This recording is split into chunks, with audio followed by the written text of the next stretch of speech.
Les decía, mi nombre es Lucero Mosquera, soy médica, trabajo con la Secretaría de Salud Departamental en el programa de tuberculosis y Hansen, y hoy voy a socializarles la resolución 227 sobre los lineamientos del programa de tuberculosis.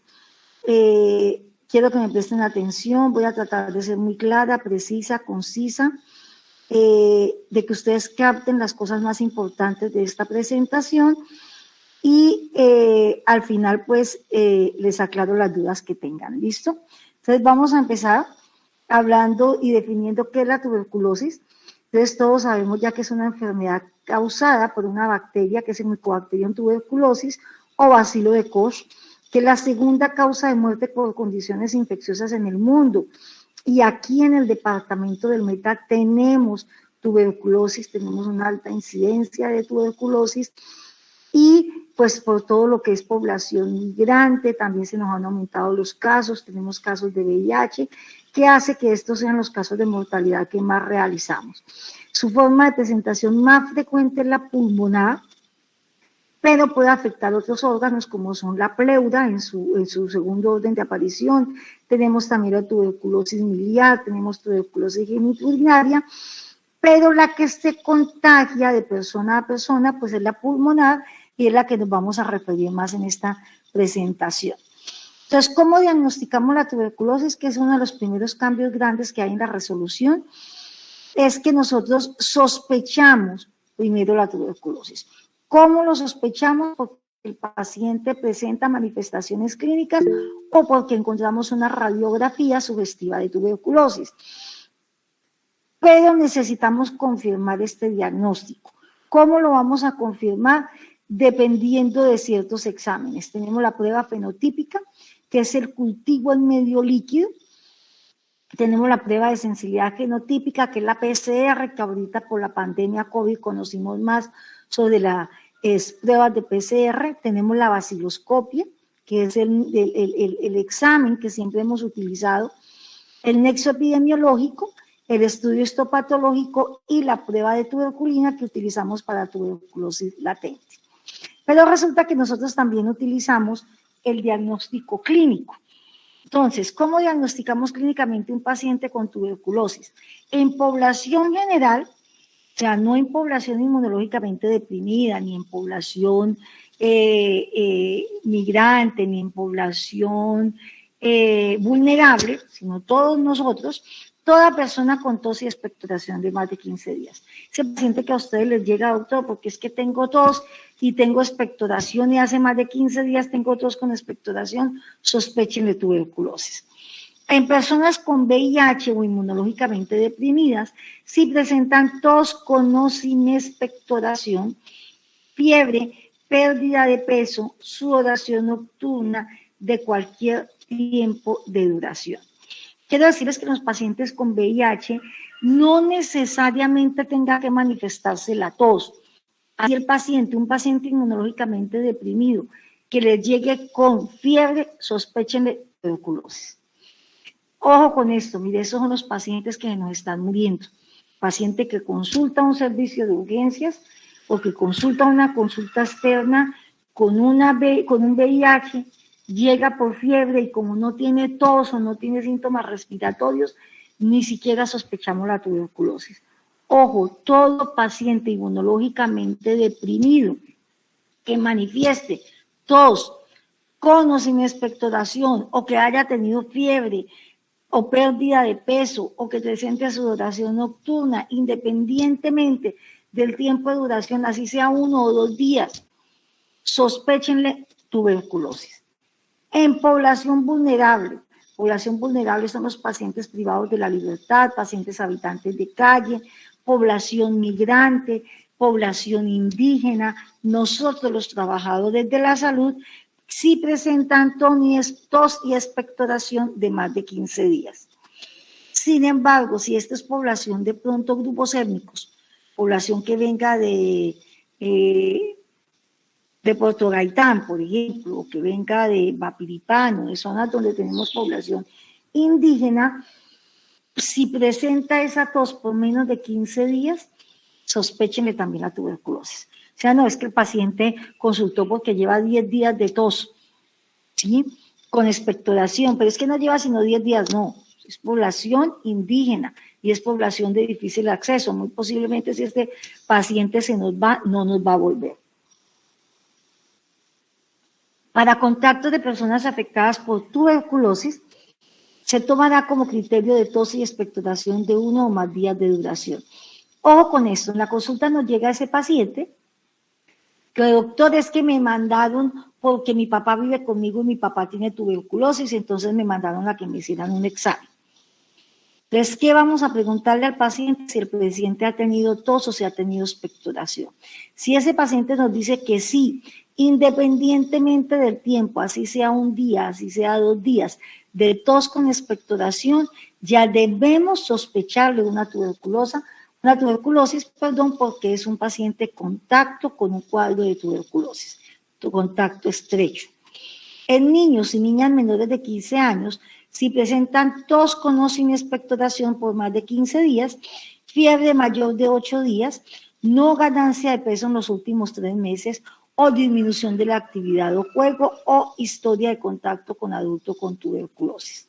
Esos pacientes que nos llegan al control de crecimiento y desarrollo y de pronto en los últimos 3 meses no nos ha tenido ganancia de peso, hay que indagarle muy bien síntomas sugestivos de tuberculosis. Eso en cuanto es el diagnóstico clínico. ¿Listo? Ahora, ¿cómo vamos también para confirmar? Otro método diagnóstico que tenemos es la baciloscopia. La baciloscopia tiene una sensibilidad entre un 30 a un 60%, pero depende de la calidad de la muestra. ¿Qué hace la baciloscopia? Lo que hace es que nos ayuda a identificar si hay bacilo ácido alcohol resistentes en la muestra de esa expectoración. Sin embargo, el problema de la baciloscopia es que depende de la calidad de la muestra, ¿sí? Entonces, si el paciente no tiene mucho expectoración, muchos bacilos, mucho gargajo, por así decirlo, esa muestra de pronto no va a ser más cargada de saliva y no tiene bacilos y nos va a salir negativa. Y en los pacientes inmunológicamente deprimidos disminuye la sensibilidad de la detección de casos porque son generalmente pacientes pausibacilares, igual que ocurre en los niños. ¿Cuándo solicitamos una baciloscopia? Para seguimiento del tratamiento, ¿sí? ¿Cómo se toman las baciloscopias? La primera muestra se toma en el momento en el que se sospecha el sintomático respiratorio. La segunda muestra al día siguiente, la toma el paciente en la casa con el primer esputo de la mañana. Y la tercera muestra en el momento de la entrega de la segunda muestra, allá en el laboratorio. Sin embargo, este es el método diagnóstico que ustedes conocen y que nosotros conocemos, que es la baciloscopia, que se toman 3 muestras. Pero resulta que esta nueva resolución nos entra 2 métodos diagnósticos de mucha importancia, que son los que estamos dando a conocer desde hace 2 años, que ya a estas alturas deberíamos estar tomando en todas las EPS y deben estar autorizados por todas las EPS, porque son exámenes que están en la resolución, y es la PCR, que es un examen que nos ayuda a identificar en el ADN complejo del Mycobacterium tuberculosis. Y de igual forma nos ayuda a detectar si además de que sea una Mycobacterium tuberculosa, además tiene o no tiene resistencia a rifampicina e isoniazida. Esto es supremamente importante, ¿por qué? Porque en muchas ocasiones diagnosticamos tuberculosis, damos tratamiento para tuberculosis, pero resulta que el VAR, la baciloscopia, nos identifica una micobacteria, pero no nos identifica ni nos hace la diferencia si es una tuberculosa o no, y aparte de eso no nos dice si hace resistencia o no a rifampicina o isoniazida. Y ya ahorita vamos a ver por qué es importante esto. Esto es importante sobre todo para el manejo de la farmacoresistencia. El otro método diagnóstico que tenemos es el cultivo en medio líquido. ¿Qué es el cultivo de elección? Mire, lo que nos dice el ministerio es ese Ocagua Pro está mandado a recoger. Ya hay otros métodos diagnósticos. Este cultivo en medio líquido nos identifica el Mycobacterium tuberculosis, ¿sí?, en una muestra de esputo con una sensibilidad entre un 90 y un 96%. ¿En cuánto tiempo? En 2 a 3 semanas. Acuerden que el Ocagua Pro nos da un preliminar a las 4 semanas y el definitivo a las 8 semanas. Entonces, son 8 semanas esperando a que un laboratorio nos diga si es una Mycobacterium tuberculosa o no es una Mycobacterium tuberculosa. El otro método diagnóstico que tenemos es la radiografía de tórax. Decirles que la radiografía es supremamente importante en cualquier patología pulmonar. Y en la tuberculosis, si nosotros sospechamos una tuberculosis, tomamos una radiografía y vemos que la radiografía no tiene signos de tuberculosis, podemos tener una amplia confianza en que definitivamente el paciente no está cursando con una tuberculosis. ¿Qué quiere decir con esto? Que los cambios que hace la tuberculosis en una radiografía nos da un alto valor de positividad cuando se reflejan cambios que hagan sugerir una tuberculosis. Cuando encontramos de pronto consolidaciones, cuando encontramos atelactasias o cuando encontramos las famosas cavitaciones, encontramos altas sospechas de tuberculosis, es porque muy posiblemente el paciente está cursando con una tuberculosis. Por ejemplo, digamos que ustedes tienen un paciente con manifestaciones clínicas de tuberculosis, que tomaron una radiografía y la radiografía es altamente sospechosa de tuberculosis. Si a eso ustedes asocian que el paciente de pronto es un paciente habitante de calle o es un paciente inmunológicamente deprimido, ustedes lo que deben hacer es solicitar la PCR, el cultivo en medio líquido, y ya solicitarlos, pero ya con el criterio diagnóstico, con la clínica del paciente y con las imágenes radiográficas pueden diagnosticar tuberculosis. Esto es supremamente importante, ¿por qué? Porque, mire, hemos tenido inconvenientes hasta en las clínicas. Esta semana hicimos una unidad de mortalidad de un paciente inmunológicamente deprimido en una clínica, paciente con VIH, quien ingresa con fiebre, toman un TAC de tórax altamente sugestivo de tuberculosis, y así lo manifiesta el radiólogo en la lectura. ¿Qué hizo la clínica? Le pidió una vaciloscopia. Como a los 8 días del paciente estar hospitalizado, que ingresa a una unidad de cuidados intermedios, le solicitaron la PCR y el cultivo en medio líquido, los cuales se reportaron como a principios de octubre, cuando el paciente ya había fallecido. Sí, entonces uno dice, ¿cómo así? Si el paciente tenía la clínica, tenía una imagen radiográfica y era inmunológicamente deprimido, procedimiento que muy posiblemente hubiera sido diferente el manejo de este paciente. Entonces, comentarles que la PCR y el cultivo en medio líquido en este momento son los métodos de elección para el diagnóstico de tuberculosis.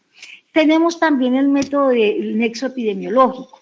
Es muy útil sobre todo en niños. Entonces ese pacientico que le llega a la consulta, que la mamá lo trae porque es que mi papá vive con nosotros, mi papá tiene tuberculosis, el niño tiene tos o el niño no ha tenido ganancia de peso, ya tenemos un nexo epidemiológico que nos ayuda a diagnosticar tuberculosis. La coloración, el estudio histopatológico o coloración de Sid-Nielsen la utilizamos sobre todo para lo que son tejidos extrapulmonares, cuando sospechamos de pronto una tuberculosis miliar, una tuberculosis ganglionar, y generalmente por sí sola no es un método diagnóstico, sino que se deben utilizar otras pruebas. La PPD, que es la famosa prueba de tuberculina, esta, ojo con esto, esta no la necesitamos para diagnóstico de tuberculosis. O sea, no la utilizamos para diagnóstico de enfermedad de tuberculosis. Esto se solicita en pacientes inmunológicamente deprimidos o en niños. Vamos a buscar si hay una tuberculosis latente. Ya ahorita vamos a darle la definición de qué es una tuberculosis latente. ¿Qué hace la prueba de tuberculina? Lo que hace es identificar si el paciente ha tenido contacto con el bacilo. Tiene un criterio de positividad en pacientes inmunológicamente competentes cuando es mayor de 10 milímetros y en pacientes inmunológicamente deprimidos cuando es mayor de 5 milímetros. ¿Sí? Entonces, en pacientes con VIH, una APP de mayor de 5 milímetros ya es positiva.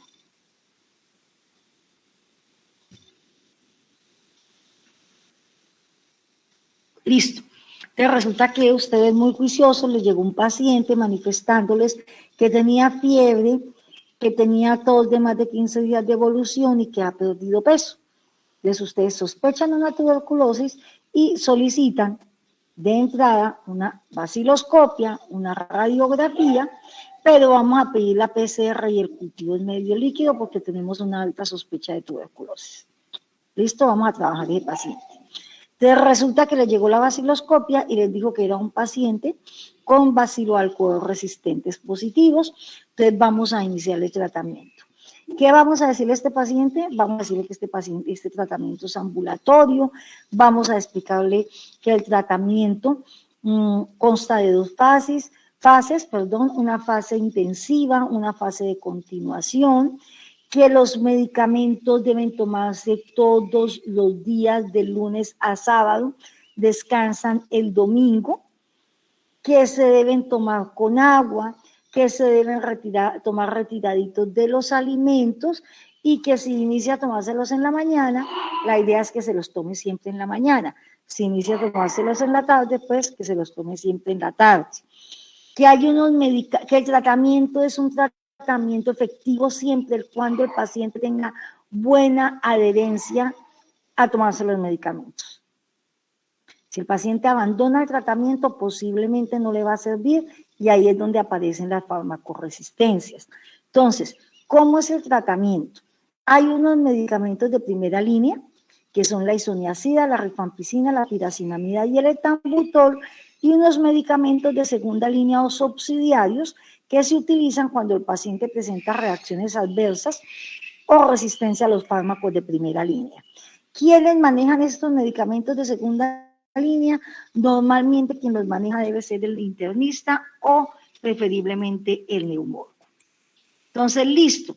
Ya dijimos que era un paciente con tuberculosis, vamos a iniciar el tratamiento. ¿Cómo se lo vamos a dar? Esta diapositiva de acá es de gran ayuda porque ya viene estandarizado de acuerdo al peso del paciente. Entonces, el tratamiento consta de dos fases. Una fase intensiva, ojo con esto, que este es otro cambio grande que ha tenido la resolución, y es que tenemos una fase intensiva. Antes, si ustedes recuerdan el tratamiento, era un tratamiento 3 veces por semana. Ahora es una fase intensiva de 56 dosis de rifampicina, 150 miligramos, 75 miligramos de isoniazida, 400 miligramos de piracinamida y 275 miligramos de etambutol. Todos estos 4 medicamentos vienen en una sola tableta. ¿Listo? ¿Cómo se da el tratamiento? Entonces, si el paciente pesa de 25 a 39 kilogramos, empezamos con 2 tabletas del tetraconjugado. Si pesa entre 40 y 54 kilogramos, 3 tabletas del tetraconjugado. Y si es mayor de 55 kilos, 4 tabletas del tetraconjugado. Siempre deben estar pesando el paciente, porque un paciente con tuberculosis posiblemente puede empezar un tratamiento pesando 32, 33 kilos y fácilmente a las 2-3 semanas de iniciado el tratamiento puede estar por encima de los 40 kilos. Entonces siempre está pendiente de ese peso para ajustar la dosis de acuerdo al peso del paciente. Cuando el paciente completa hasta 56 dosis, vamos a tomar una vaciloscopia de control. Si esa vaciloscopia está negativa, pasamos a la segunda fase del tratamiento, que es una fase de continuación de 112 dosis diaria de lunes a sábado. ¿Listo? Y bien, lo mismo, rifampicina y isoniazida 150-75 miligramos, 2 tabletas si el paciente pesa de 25 a 39 kilos, 3 tabletas si el paciente pesa de 40 a 54 kilos y 4 tabletas si el paciente pesa más de 55 kilos. Este es el tratamiento para tuberculosis primaria, o sea, tuberculosis sensible a los 4 medicamentos. Esta segunda diapositiva ya viene de acuerdo al peso del paciente, sean niños o pacientes que pesen menos de 25 kilogramos, porque pueden ser personas adultas, pero que por su enfermedad estén bajas de peso. El tratamiento se hace, no viene en tetraconjugado, sino viene en triconjugado, viene con rifampicina, isoniazida y piracinamida de 75, 50 y 150 miligramos, y el etambutol se da por separado, vienen tabletas de 100 miligramos. Entonces, en un niño o en una persona que pese 18 kilos, vamos a iniciar con 4 tabletas del triconjugado y con 4 tabletas de etambutol. Estar pendiente porque fácilmente este paciente que nos inició con menos de 24 kilos nos puede pasar de por encima de 25 y ahí pasaríamos a la fase, al tratamiento anterior, ¿no? Al de pacientes mayores de 25. La fase de continuación son 112 dosis diarias de lunes a sábado con rifampicina y isoniazida de 75 y 50 miligramos.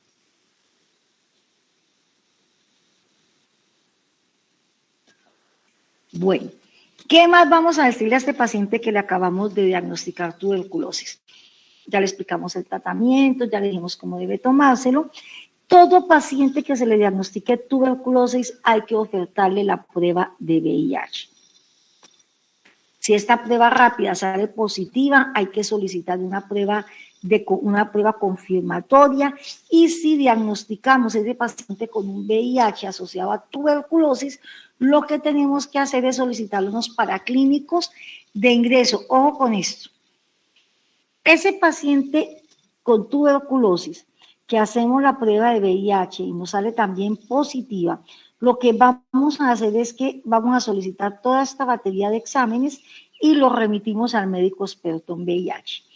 ¿Cuál es la idea? Que cuando este paciente llegue donde el médico experto en VIH ya haya llegado con todos los laboratorios para que el médico pueda iniciar rápidamente el antirretroviral.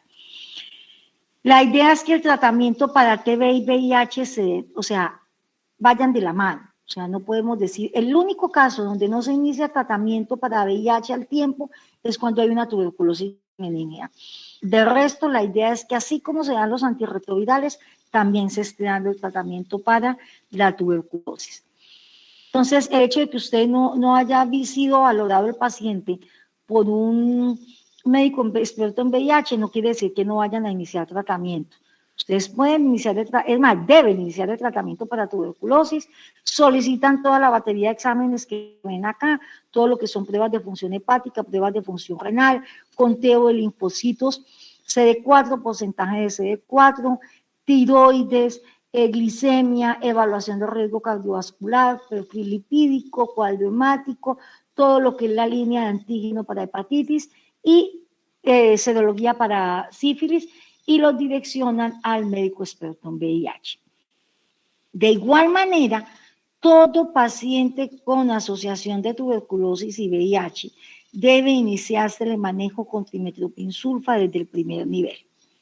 Si es un diagnóstico con solo tuberculosis, inícienle su tetraconjugado normal. Pero si el paciente tiene tuberculosis y VIH, deben iniciarle el trimethoprim sulfa 160-800, una tableta diaria, y deben solicitarle la batería de exámenes que vimos anteriormente, hablar con su jefe para que su jefe se comunique con la EPS o hagan la ruta que tengan para direccionar ese paciente a el médico experto en VIH. La idea, y según las resoluciones, que esos pacientes deben ser, en una semana ya debe estarlos viendo el especialista en VIH, el infectólogo. Entonces, cuando nos pasa esto, ¿qué hacemos? Llamamos a la jefe, mire, tengo un paciente con VIH y tuberculosis, para que la jefe active la ruta y le dé un buen direccionamiento al paciente. Estos pacientes hay que colaborarles. Nosotros trabajamos con salud, a veces no tenemos unas buenas rutas, a veces encontramos trabas, a veces encontramos que mandan el paciente a pedir la cita y todo el piso se tiene que enterar que es un paciente de VIH. Entonces es muy importante que le colaboremos y que hagamos una buena ruta dentro de nuestra IPS, para poder direccionar bien estos pacientes. Bueno, este es el tratamiento de tuberculosis con VIH, ya les había dicho, el tratamiento es igual. Hay varias estrategias para dar el tratamiento de tuberculosis. Ustedes saben, el tratamiento antes se daba siempre bajo supervisión en la IPS, el paciente tenía que trasladarse. Ahora hay otras opciones y una de las opciones es que el paciente se le dé la primera dosis en el consultorio y que las siguientes dosis se le den para que las lleve a la casa y se las tome en la casa, pero tiene que realizar una videollamada, eso lo pueden hacer con la auxiliar y lo pueden coordinar con la auxiliar o con la jefe del programa de cómo le van a administrar estos medicamentos a los pacientes. Ya les había dicho, todos los pacientes deben recibir tratamiento para ambas patologías. La prioridad es iniciar el tratamiento con antituberculostático lo más pronto posible. Y pues ya el médico experto en VIH mirará al momento en que le inicien el antirretroviral. Bueno, en pacientes VIH ya les había dicho, el tratamiento es de 56 dosis en la fase intensiva, 112 dosis en la fase de continuación. Todo depende también del momento en que el paciente se le haya diagnosticado la tuberculosis. Si el paciente con tuberculosis se le diagnostica a la par, o sea, si le diagnostica la tuberculosis a la par del VIH, el tratamiento en la fase de continuación debe ir a 196 dosis. Si resulta que ya era un paciente que tomaba antirretrovirales y que estaba en ese momento en tratamiento con antirretrovirales, el tratamiento va únicamente a 112 dosis. Comentarles que los pacientes que toman el medicamento pueden presentar una toxicodermia asociada a tuberculosis, la pueden presentar un 5% de los pacientes, que pueden presentar un prurito en todo el cuerpo, pero que eso no indica la necesidad de suspender el tratamiento, no se asusten por eso. Explicarle al paciente que es una toxicodermia leve, le pueden dar una loratadina, un antihistamínico para que les ayude a disminuir esta alergia y explicarle al paciente, no hay necesidad de suspender el tratamiento. Discúlpeme un segundito, voy a quitar un minuto.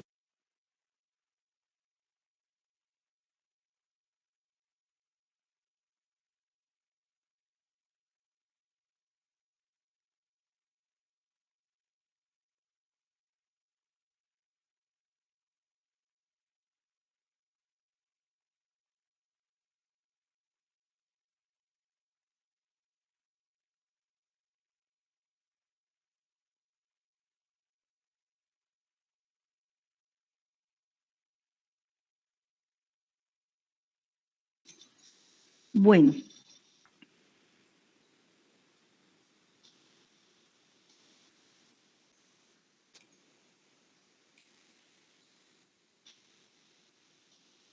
Esto.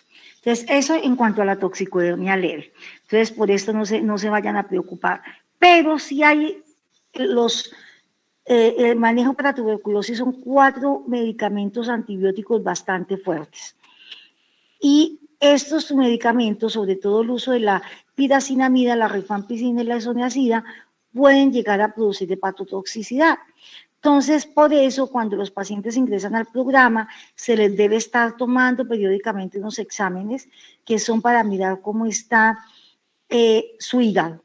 Entonces, hay que tomar TGO, TGP, y cuando se deben suspender estos medicamentos, cuando de pronto encontramos el aspartato con una elevación de 3 veces su valor normal, o cuando encontramos la laminotransferasa 5 veces por encima del valor normal, o que de pronto encontremos la bilirruina total mayor a 2 miligramos, o que presenten reacciones dermatológicas severas. Cuando se reinicia el tetraconjugado, cuando las transaminatas ya han disminuido a 2 veces el valor normal. En estos casos de reacciones de hepatotoxicidad, generalmente la idea es que estos pacientes sean manejados por médico familiarista o por el internista o en su defecto por el neumólogo, ¿sí?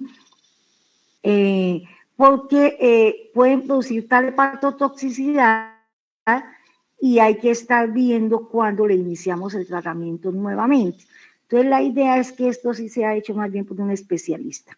Hay unos tratamientos alternos para cuando se presentan estas hepatotoxicidades, que son la moxifloxacina, la levofloxacina, el etambutol, la amica, la kanamicina o el nisolid.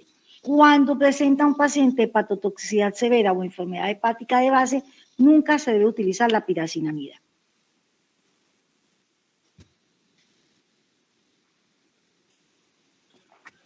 Comentarles, ojo con esto en las embarazadas, les digo ojo, cuando yo les enfatizo en algo es porque hemos visto errores en las historias clínicas. Y no se preocupen que no son errores de médicos generales, también de especialistas. El manejo de la tuberculosis no está contraindicado ni en el embarazo ni en la lactancia. Si nosotros no le damos tratamiento a una materna que tenga tuberculosis, hay un riesgo muy alto de que ese bebé venga con una tuberculosis congénita, puede aumentar la mortalidad materna hasta 6 veces por encima de una materna normal. Si además este paciente tiene una asociación de tuberculosis VIH, hay un riesgo de mortalidad de un 18% en el trabajo, en el embarazo y hasta un 24% en el posparto. Lo pueden ver que es bastante alto. Pueden tener complicaciones como parto prematuro, el bebé puede ser de bajo peso, puede haber una transmisión perinatal y postnatal de la tuberculosis. Antes de iniciar tratamiento debe ser valorada esta materna por ginecólogo y ya les decía que hay un mayor riesgo de infección si además de la tuberculosis hay una asociación VIH. Entonces, ojo con esto, no está contraindicado en embarazadas. En pacientes diabéticos, decirles que los pacientes diabéticos, a todo paciente diabético se le debe descartar una tuberculosis. O sea, no quiere decir que a todo paciente con diabetes le vayan a solicitar una vaciloscopia, pero sí indagar en esa consulta de crónicos, preguntarle al paciente, ¿ha tenido tos? ¿Ha tenido fiebre? ¿Ha tenido expectoración? Y en caso de que el paciente refiera a estos síntomas, pues ahí sí, sospechable. ¿Listo? La tuberculosis, en cuyo caso pueden tomar una radiografía y si tiene expectoración, pues solicitarle la vaciloscopia y la PCA. Esta diapositiva me gusta mucho porque nosotros los médicos le tenemos mucho respeto a nuestros pacientes renales, ¿cierto? Nosotros debemos asegurarnos de cuidar ese riñón. ¿Y qué debemos hacer cuando un paciente con insuficiencia renal nos llega con tuberculosis? Todo depende de la depuración de creatinina. Si esa depuración de creatinina del paciente está menor de 30 mililitros minuto, vamos a dar tratamiento con tetraconjugado, pero 3 días en la semana, o sea, los lunes, los miércoles y los viernes. ¿Listo? Y los martes, jueves y sábado vamos a dar solo rifampicina y isoniazida. O sea, aquí lo que nosotros vamos a hacer es disminuir la dosis de piracinamida y etambutol. Se van a dar las mismas 56 dosis, pero van a estar espaciadas. Entonces el tratamiento no va a ser de lunes a sábado con el tetraconjugado, sino lunes, miércoles y viernes con tetraconjugado y martes, jueves y sábado con rifampicina y isoniazida. Si la depuración de creatinina está mayor de 30 mililitros minuto, pueden dar el tratamiento fase intensiva, lo normal para un paciente sin patología renal y una fase de continuación igual. Entonces, decirles que en tuberculosis, en pacientes con insuficiencia renal, todo depende de la depuración de creatinina de ese paciente. En cuanto al manejo de enfermedad hepática, todo depende de cómo se encuentre ese paciente, todo depende de si el paciente tiene ascitis, cómo está la bilirrubina, cómo está la albúmina, cómo están los tiempos de coagulación, si el paciente tiene encefalopatía o no. Esto generalmente lo debe manejar el especialista, ¿sí? El especialista es el que nos ajusta esta dosis y el que nos va a decir qué tratamiento debemos hacer. Lo que queremos con esto es que ustedes tengan presente que para iniciar el manejo en un paciente con insuficiencia hepática debemos tener en cuenta estos parámetros: la ascites, bilirrubina, albúmina y tiempos de coagulación.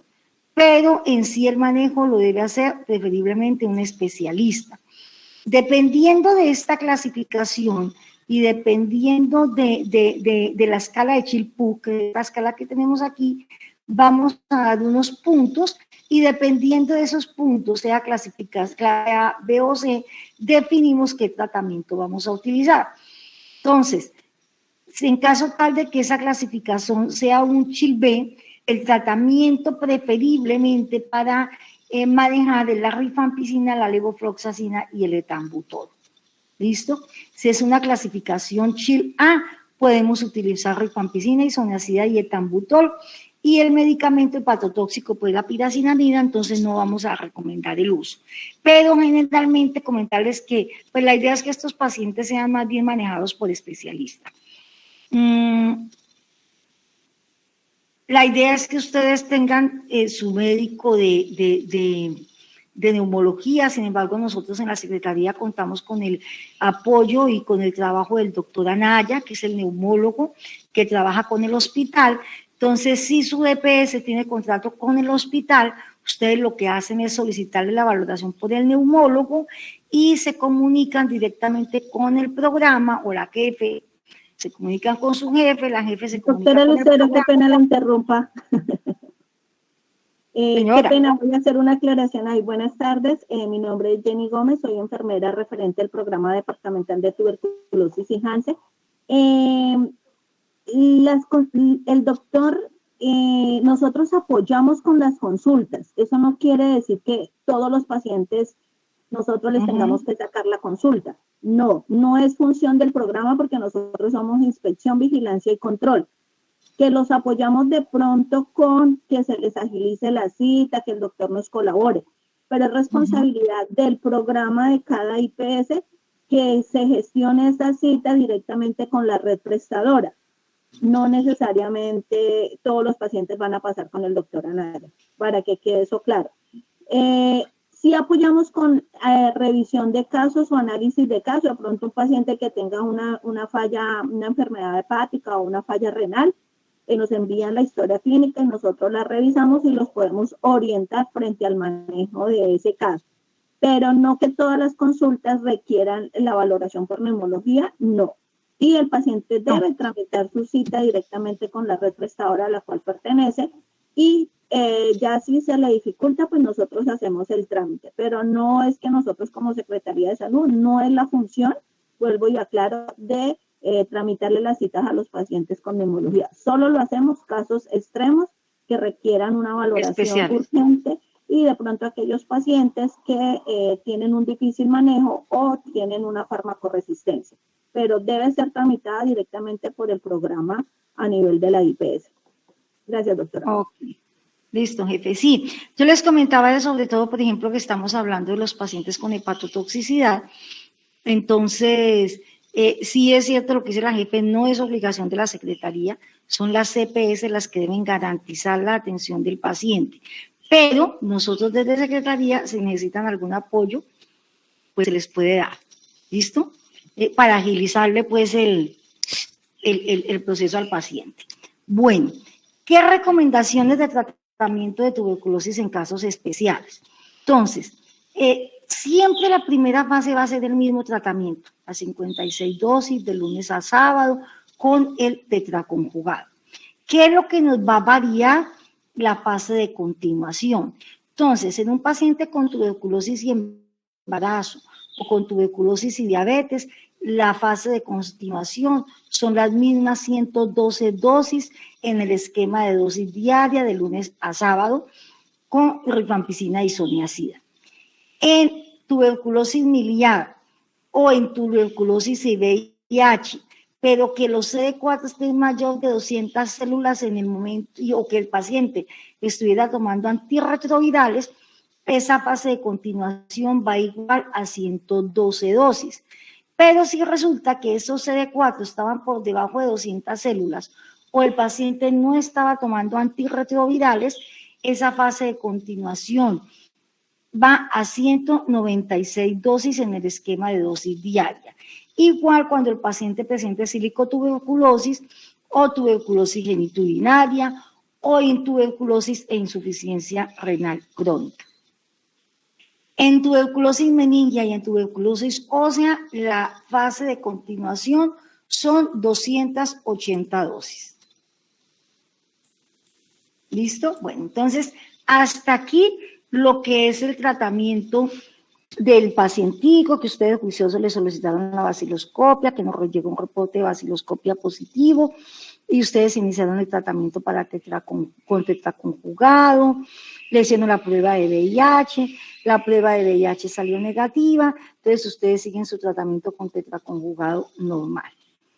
Pero resulta que cuando ustedes ya van en la dosis 18 del tratamiento de tuberculosis, les llega el resultado de esa PCR que ustedes dieron en un principio, ¿sí? Y resulta que la PCR les dice Mycobacterium tuberculosis detectado,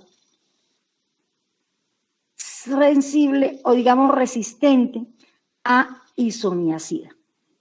Entonces, quiero que tengan en cuenta una cosa, y es que el tratamiento de elección o el medicamento como gol estándar para matar la tuberculosis es la rifampicina. ¿Sí? ¿Por qué? Porque digamos que mata el bacilo en las 4 edades: chiquito, adolescente, joven y adulto.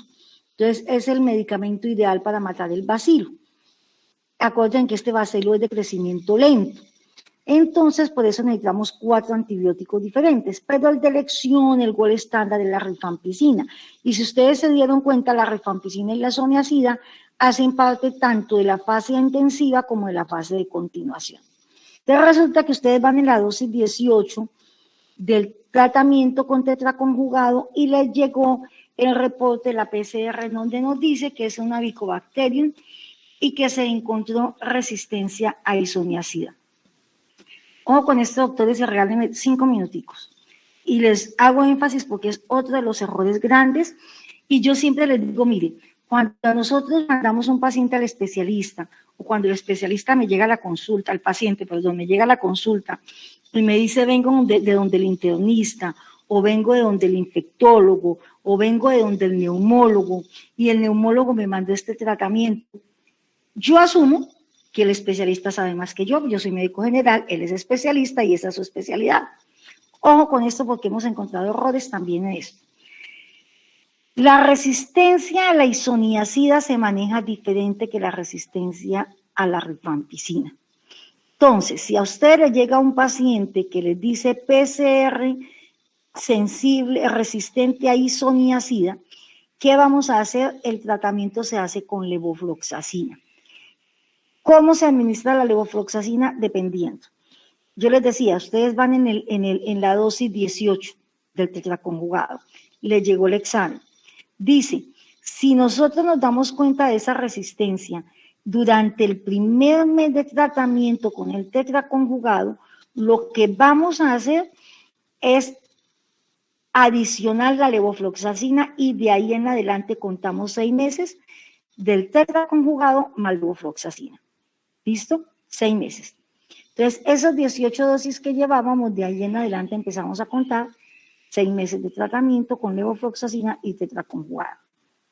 Pero si resulta que nos llegó esa PCR cuando ya nosotros íbamos en el segundo mes de la fase intensiva, o sea, cuando íbamos, por ejemplo, en la dosis 35, 36, 40, 42, lo que vamos a hacer es continuar con el tetraco hasta que completemos 6 meses.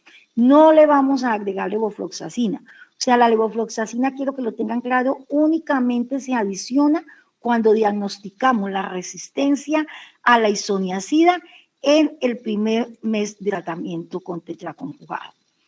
Si resulta que detectamos la resistencia a la isoniazida cuando el paciente ya va en la fase de continuación, lo que vamos a hacer es que reiniciemos el tetraconjugado. Entonces esas 90 tabletas, dosis que llevábamos atrás no se cuentan. Borrón y cuenta nueva y iniciamos a contar de 6 a 9 meses. ¿Listo? Entonces, ojo, la resistencia a la isoniazida o a la isoniazida y la piracinamida o a la isoniazida y el etambutol se maneja con levofloxacina. La resistencia a la rifampicina sí ya es diferente. La resistencia a la rifampicina es un tratamiento estandarizado que es corto, que va más o menos de 9 a 12 meses o largo de 18 a 20 meses. Se debe realizar evaluación clínica y microbiológica mensual con beca y cultivo en medio líquido. Se deben solicitar pruebas de sensibilidad a medicamentos de segunda línea, siempre.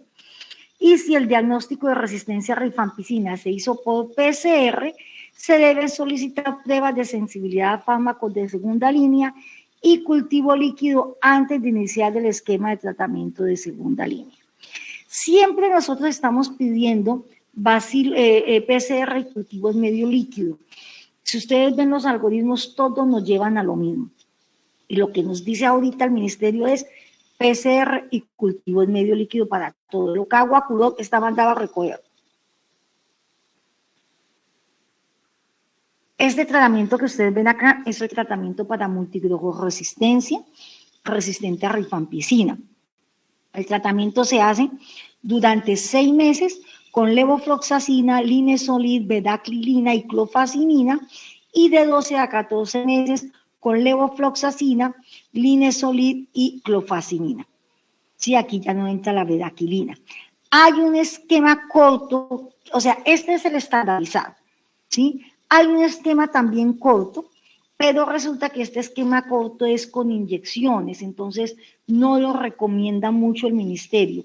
Lo ideal es explicar al paciente desde un principio que es un tratamiento largo, que va más o menos de 18 a 24 meses, y explicarle cómo se administra el tratamiento.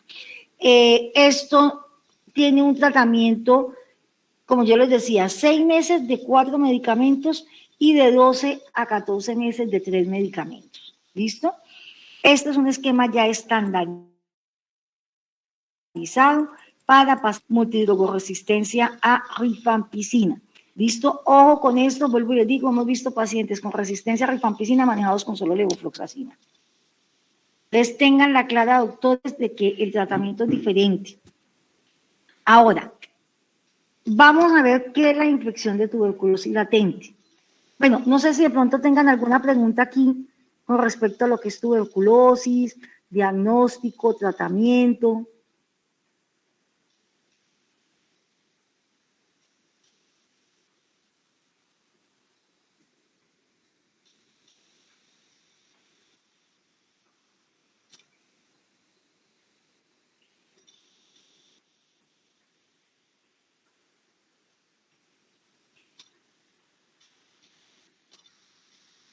Bueno, ¿no me escuchan o no hay preguntas? ¿Todo muy claro?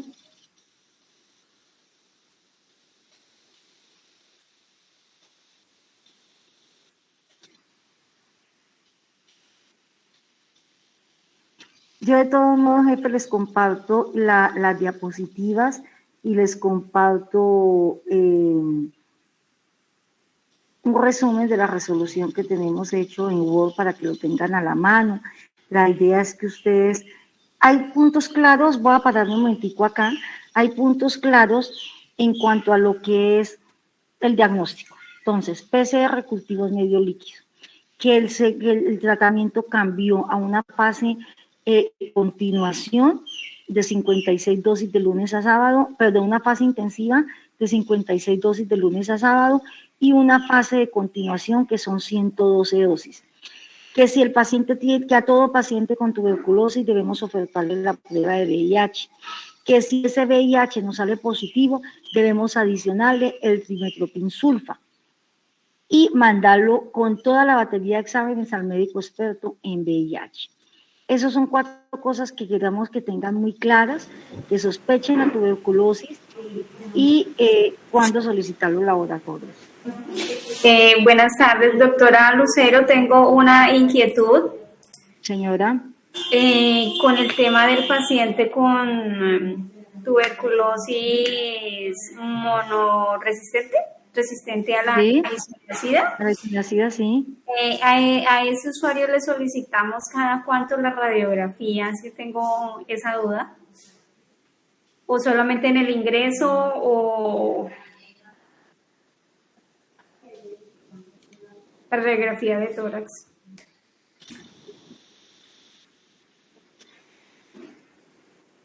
En el paciente con resistencia a... No, únicamente al inicio, sí, al final del tratamiento. Listo. Cabe aclarar que se solicita siempre y cuando la clínica no mejora. ¿Sí? Se puede volver a solicitar, Sí. pero solo al ingreso y al final del tratamiento, siempre y cuando, dependiendo el mono H, si fue antes del mes de tratamiento, porque puede ir de 6 a 9 meses, ¿sí? Dependiendo de la evolución clínica. Y también depende de esa mejoría clínica, se le puede repetir una al trimestre, a los 3 meses o al final. Pero si el paciente va mejorando bien, solo al inicio y al final. La idea es que los pacientes hay que individualizarlos, ¿no? O sea, estos son protocolos de manejo, pero todo depende también de la evolución del paciente. Hay pacientes que responden muy bien a los tratamientos, como hay otros que no. Entonces, eso ustedes lo pueden ir valorando. Si el paciente les va con tratamiento y resulta que ustedes no ven ganancia de peso, el paciente persiste con tos y como que ustedes valoran, que ven que no está teniendo resultado el tratamiento, le pueden solicitar la radiografía. Ok, listo. Muchas gracias. Ok. Bueno, entonces vamos a iniciar con lo que es tuberculosis latente. Esta tuberculosis latente es esa tuberculosis que el paciente no presenta síntomas de enfermedad, el paciente no se siente mal, no se siente con tos, no presenta fiebre, no presenta pérdida de peso, pero que nosotros de pronto hacemos una PPD y encontramos que hay una PPD positiva. Estos pacientes no son contagiosos, o sea, no transmiten porque no tienen la enfermedad como tal, ¿sí me entiende? Tienen ese contacto con el bacilo. ¿Cuál es el problema? El problema es que en pacientes inmunológicamente deprimidos, como los pacientes con VIH, o en niños, esa bacteria que está ahí quietica haciendo nada, como es un paciente inmunológicamente deprimido, se puede activar una enfermedad, ¿sí? Entonces, entre un 5 y un 10% de las personas que tengan infección tuberculosa pueden desarrollar la enfermedad como tal. Por eso hay un grupo priorizado por la Organización Mundial de la Salud en el cual debemos sospechar la tuberculosis latente. ¿Quiénes en ese grupo priorizado? Personas que viven con VIH.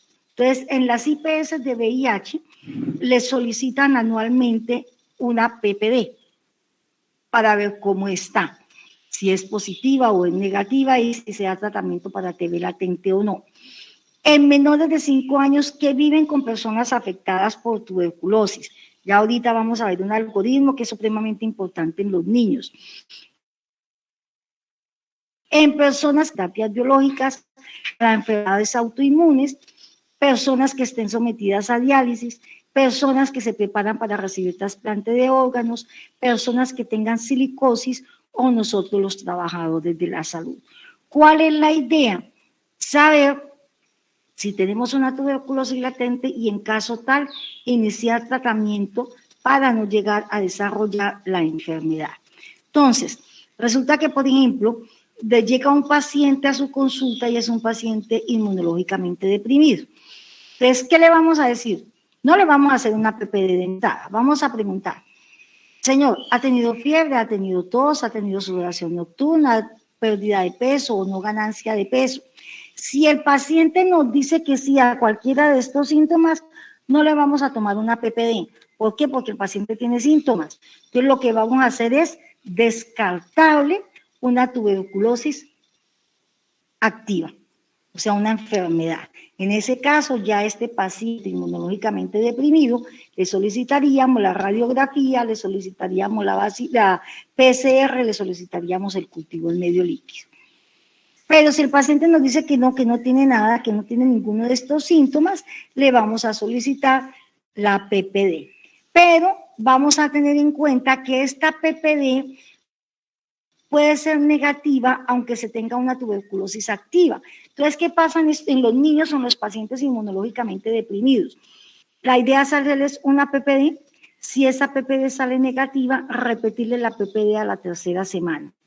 Si a la tercera semana esa PPD sale negativa, listo, el paciente no tiene tuberculosis latente, y en caso tal de que salga positiva, pues ahí sí nos toca iniciar tratamiento para TB latente. ¿Cómo se hace ese tratamiento? El tratamiento para TB latente se hace con la isoniazida en monoterapia durante 6 meses. Se da 10 miligramos por kilogramo de peso en niños y en adultos 5 miligramos por kilogramo de peso. La administración es diaria, máxima dosis de 300 miligramos día durante 6 meses. Pero si este paciente es un paciente con asociación VIH, el tratamiento ideal es isoniazida más rifapentina. Vienen separadas. La isoniazida viene en tabletas separadas de la rifapentina y en la que se calcula dosis de 25 miligramos en niños entre 2 y 11 años y pacientes mayores de 12 años, 15 miligramos de rifapentina. Entonces, aquí hay una tablita según el peso corporal.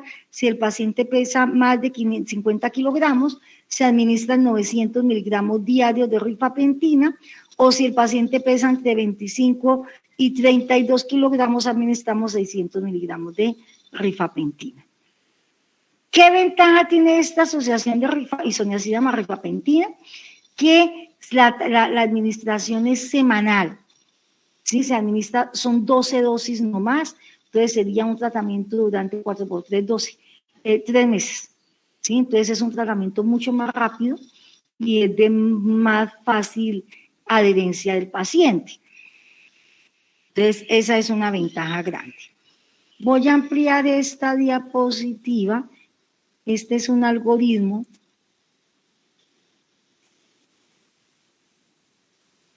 Espero que sí la están viendo ahí.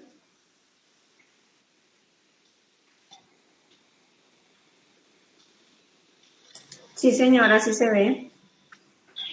Bueno, esta diapositiva es para que tengan algo en claro, doctores. Esto es para identificación de tuberculosis latente desde 5 años. Entonces, si la niña o el niño es contacto estrecho con un adulto, o sea, vive con el abuelo, con el papá, con la mamá, que tiene una tuberculosis, o con un profesor que tiene tuberculosis, lo primero, y nos llega ese niño a la consulta, doctores que lo mandaron porque mi papá vive con nosotros, tiene tuberculosis. Entonces, ¿qué vamos a hacer? Vamos a realizar tamizaje clínico para descartar la tuberculosis activa.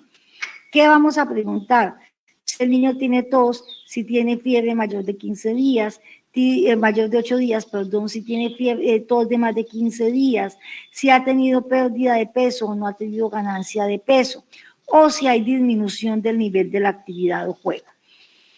Si nos refiere que el niño presenta uno o más síntomas de esto, lo que vamos a hacer es que vamos a descartar una tuberculosis activa, porque el niño está con síntomas, en cuyo caso tomaríamos una radiografía de tórax. Si el niño es menor de 5 años y no tiene expectoración, no podemos tomar una muestra de esputo, nos tocaría tomar una muestra en jugo gástrico. Pero si el niño, la mamá nos refiere que el niño no presenta ningún síntoma, vamos a realizar una PPD. Si esa PPD está negativa y tomamos la radiografía y la radiografía está también limpia, está normal, vamos a iniciar tratamiento de todos modos para tuberculosis latente. La idea de tomar la radiografía es para descartar una tuberculosis activa. ¿Sí? Entonces, si esa PPD está negativa, la radiografía está sin alteración, lo que vamos a hacer es que vamos a iniciar tratamiento con quimioprofilaxis con isoniazida. ¿Listo? Ahora, ¿qué vamos a tener en cuenta si el paciente es inmunológicamente deprimido o no? Entonces, iniciamos el tratamiento, damos tratamiento por 3 meses. Si a los 3 meses esta PPD está negativa, podemos tomar la decisión de suspender el tratamiento de quimioprofilaxis. Ojo con esto, todo depende también del ojo clínico de ustedes. Hay que tener en cuenta quién es el niño, el cuidado del niño, si es un niño de población frágil, si es un niño de pobreza extrema, si es un niño mal cuidado, si es un niño que ustedes ven que no está, que está de pronto desnutrido. Así esa PPD le salga negativa, lleven la quimioprofilaxis hasta los 6 meses. Pero si es un niño que ustedes ven que ha tenido ganancia de peso, que está bien cuidado, que tiene buena red familiar, pueden, y la PPD está negativa a los 3 meses, pueden terminar el tratamiento.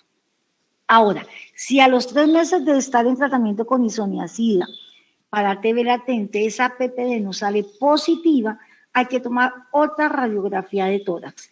Si la radiografía está sin alteración, podemos llevar el tratamiento hasta 6 meses.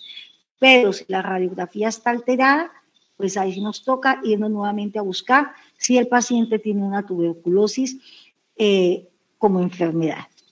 Entonces, con esto les quiero resumir que si el paciente tiene una PPD negativa, pero es contacto estrecho con tuberculosis, hay que darle tratamiento para tuberculosis latente. ¿Listo? En los niños. Eso es supremamente importante porque a veces esto no lo vemos todos los días. Y yo lo digo porque yo también trabajo en consulta externa. Entonces se nos olvida qué fue lo que nos dijeron en la charla, qué es lo que tengo. Ah, no, mire, la PP está negativa. No, no hay problema, señor, tranquilo, vaya para la casa. Niño está bien. No. Independientemente, niños menores de 5 años, así la PPD esté negativa, si la radiografía está sin alteración, hay que dar tratamiento para TB latente. ¿Listo? Eso es supremamente importante. Esta diapositiva de acá es el algoritmo.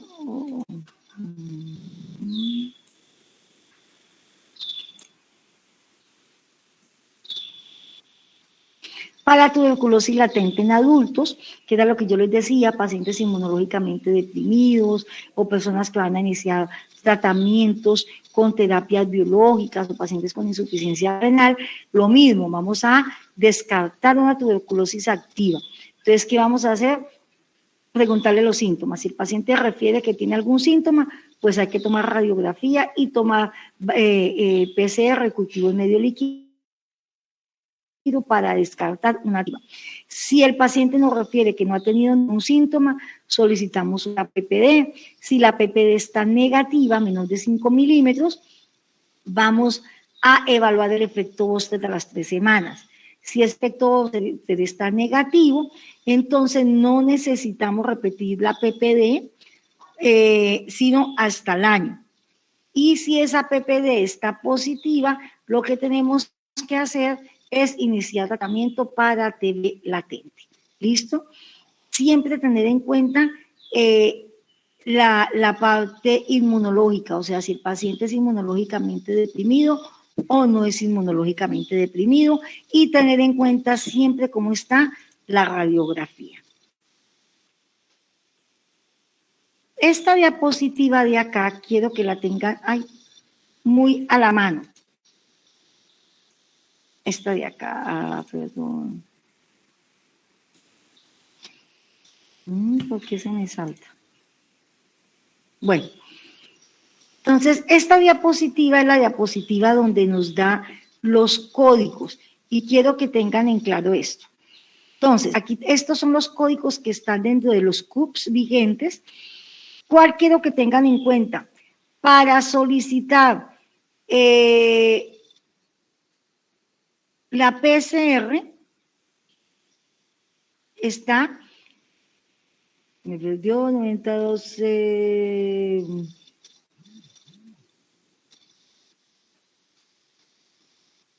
PCR. Micobacteriano tuberculosa, pruebas de sensibilidad por reacción en cadena de polimerasa.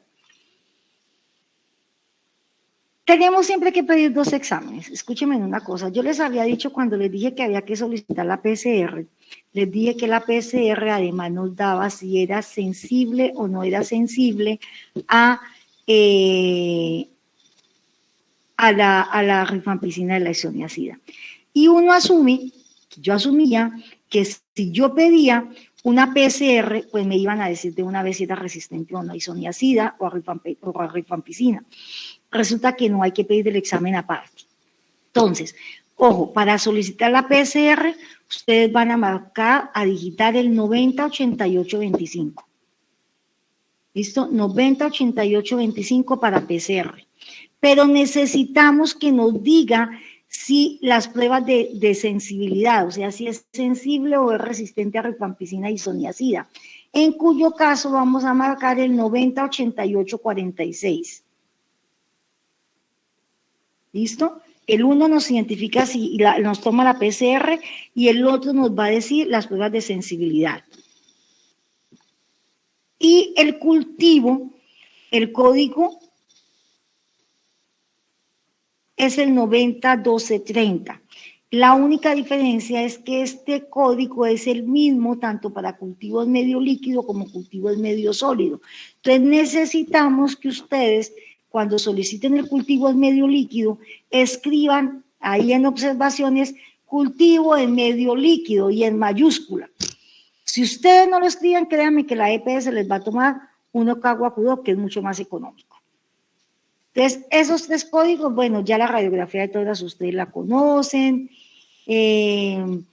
la vaciloscopia también, el 901102, pero sobre todo estos tres códigos, el 908846, el 908825 y el 901230. Esos son los códigos que ustedes necesitan para diagnosticar tuberculosis teriológica. No sé si tengan alguna pregunta.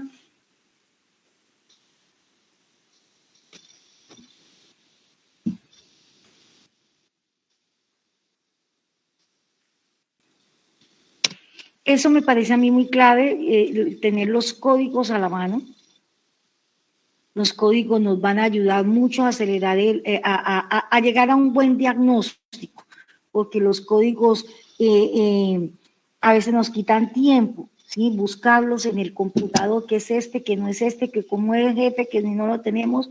Hay algunas EPS que ni siquiera lo tienen dentro de los códigos, sino que toca llamar a decir, venga, es que quiero solicitar una PCR.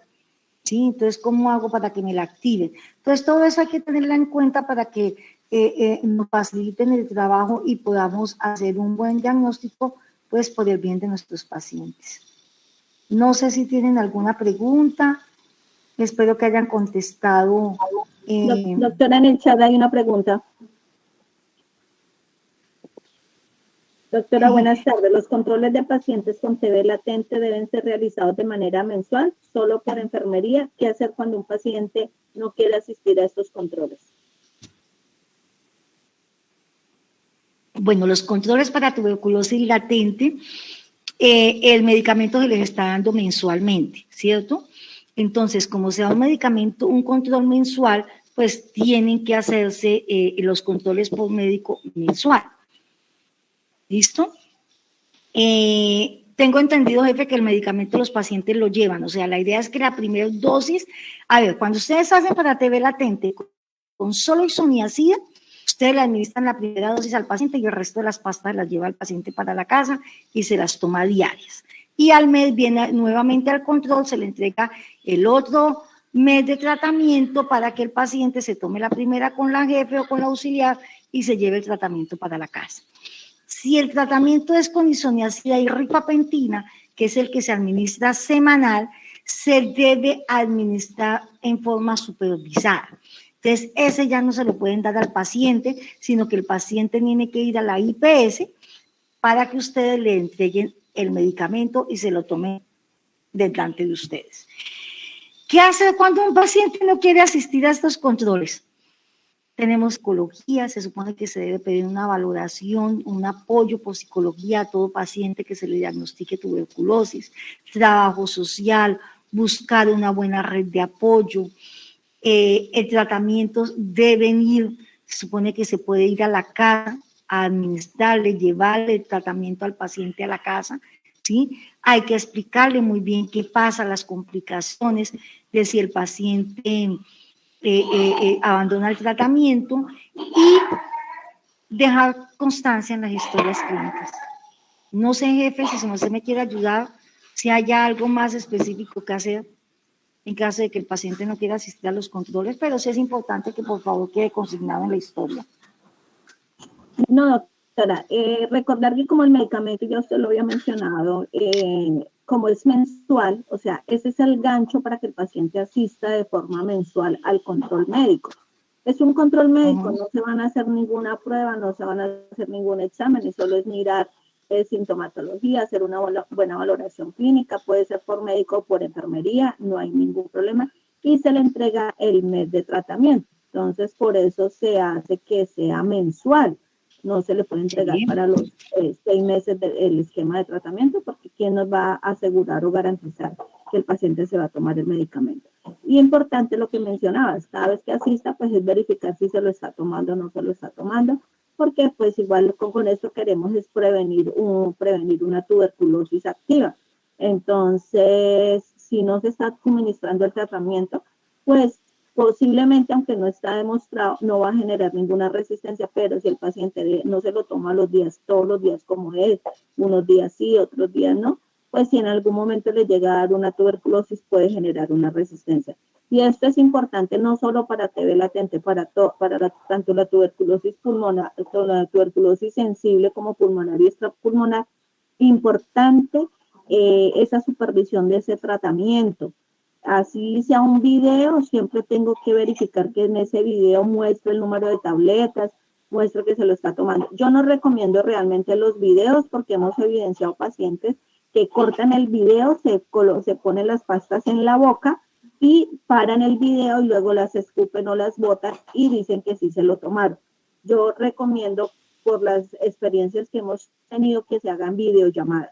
La videollamada donde yo verifique que el paciente sí se está tomando el tratamiento, se le va hablando y se le va indicando cómo se debe tomar. Porque el video, lo que les digo, están grabando y están cortando. Entonces, o sencillamente no se le hace seguimiento a esos videos porque tenemos tantas ocupaciones que llega el video, pero no verificamos esa calidad del video. Entonces, para todo tratamiento, bien sea para tuberculosis latente, activa, sensible o fármaco resistente, es importante esa supervisión del medicamento. Aquí como tenemos, y es importante cuando pasen a los controles con médicos, se les envíe esa tarjeta de tratamiento para que miren en qué dosis va. Un paciente así esté como fármaco resistente, si no supervisamos ese esquema de tratamiento que se le esté tomando, recuerden que el tratamiento es directamente observado bajo alguna de las modalidades que debe ser concertada con el paciente. No quiere decir que ese estándar durante todo el esquema de tratamiento puede ir variando dependiendo de las condiciones mes a mes, semana a semana, pero es importante que se supervise ese esquema. Un paciente que diga, pero es que ya es resistente, ¿qué más resistente se va a volver? No, puede ser mono-H o monoresistente, pero si yo no le pongo atención, pues ya se me va a volver un multidrogo resistente, o sea, ya va a ser resistente a la isoniazida o a la rifampicina, o sencillamente se me va a volver un poliresistente, o sencillamente se me va a volver un extremadamente resistente. Entonces, del programa, de los controles, del seguimiento, depende que esa evolución y ese paciente no se nos convierta no se nos complique más adelante y tenga ese egreso de tratamiento. Es importante esos seguimientos, que ese paciente tenga ese egreso como curado o como tratamiento terminado, pero que no se nos vaya a fracasar y nos aparezca otra resistencia adicional. O sea, es importante acá la responsabilidad tanto del personal auxiliar, enfermería, médico, esos seguimientos a los tratamientos directamente observados. Y hago la aclaración acá porque esto, también así yo lo tenga con un tratamiento domiciliario, con una IPS que supervisa, hay que hacerle seguimiento a esas IPS. Que hemos evidenciado, la EPS debe garantizar si el paciente tiene unas condiciones donde no puede asistir todos los días a la IPS. La IPS, o sea, el programa donde está el paciente, donde está la persona afectada, debe estar pendiente de esa IPS domiciliaria. ¿Por qué? Porque hemos evidenciado que las IPS domiciliarias reclaman semanalmente el medicamento a las instituciones y van y se lo dejan al paciente o se lo entregan en la mano y dan media vuelta y no se toman el tiempo de supervisar. Y tenemos pacientes que nos siguen apareciendo positivos a los 2, 3, 4, 5, 6 meses y quiere decir que posiblemente se convirtió esa multidrogoresistencia en una extremadamente resistencia, que quiere decir que los medicamentos de cuarta generación o cuarta línea ya no le van a servir y toca agregarle más medicamentos y extender a 3 años posiblemente el tratamiento. Entonces, aquí es importante la responsabilidad frente a esta supervisión del tratamiento. Llámese para cualquiera de los 3. Ok, sí, señora.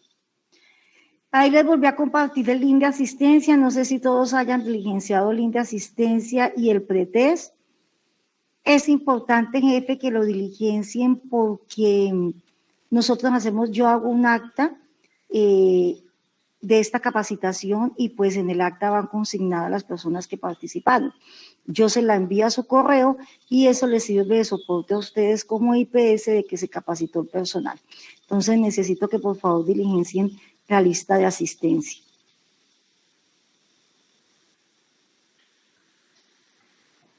Y quedo atenta a que próximamente organicemos una sobre Hansen también. Nosotros tenemos lepra en el departamento, entonces la idea de la de lepra es un poquito más corta, entonces podríamos de pronto más adelante en una horita, jefe, programar una de Hansen.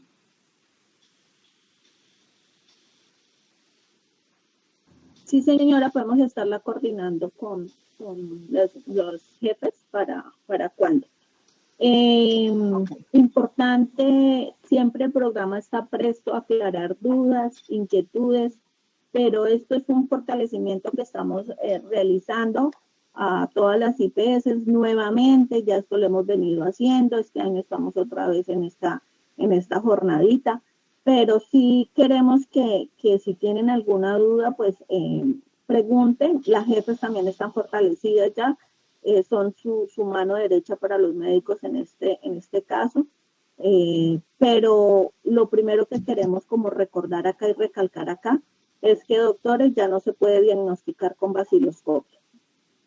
La baciloscopia no es para diagnóstico, la baciloscopia sigue todavía en el medio, pero para los controles bacteriológicos si un paciente es diagnosticado con PCR.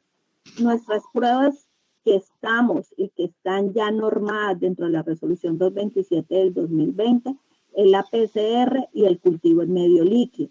La doctora lo mencionaba muy bien, el cultivo en Ogawa-Kudo no puede seguir siendo nuestro método de elección para diagnóstico,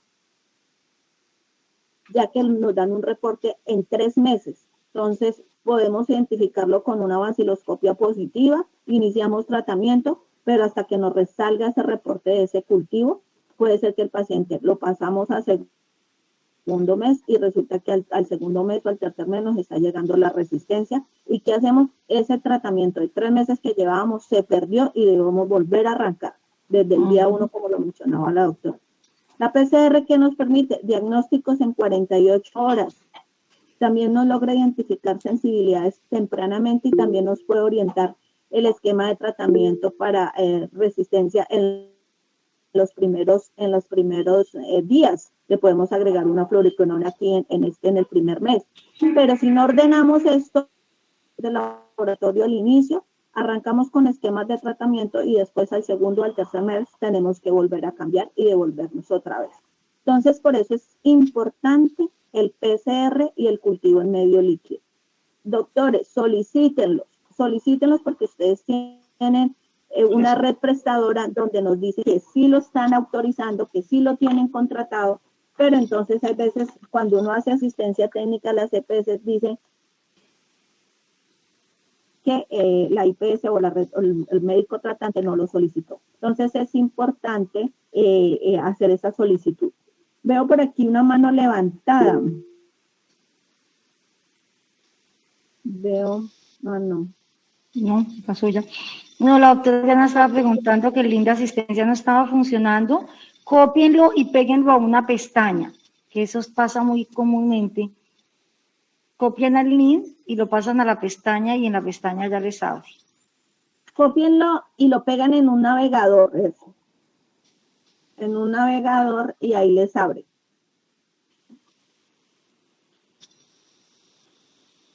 ¿Alguna inquietud más?